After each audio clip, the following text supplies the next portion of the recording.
রবের প্রেমিক যারা হবে গাছতলায় বসেও বাদশাহী করতে পারবে। আর যাদের সাথে রবের রহমত থাকবে না, ওই কোটি টাকার দালানো শান্তি পাওয়া যাবে না, শান্তি পাওয়া যাবে না, প্রশান্তি পাওয়া যাবে না, ইজ্জত পাওয়া যাবে না। টাকা কামাতে পারবেন সন্তানের জন্য, এক সময় দেখবেন সেই কলিজার টুকরা সন্তানরাই মা বাবাকে গড় ধাক্কা দিয়ে বের করে দিবে। শান্তি পাবেন না, মানেন কিংবা না মানেন, এটাই বাস্তব।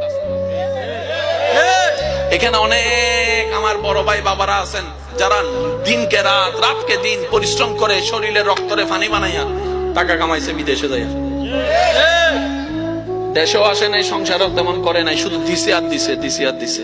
এখন যখন শরীর একটু দুর্বল, কামাইতে যখন পারেন, এখন তো ছেলে কামায়, এখন বাপ হয়ে ছেলের কাছে আমি ওষুধ খাবো, আমাকে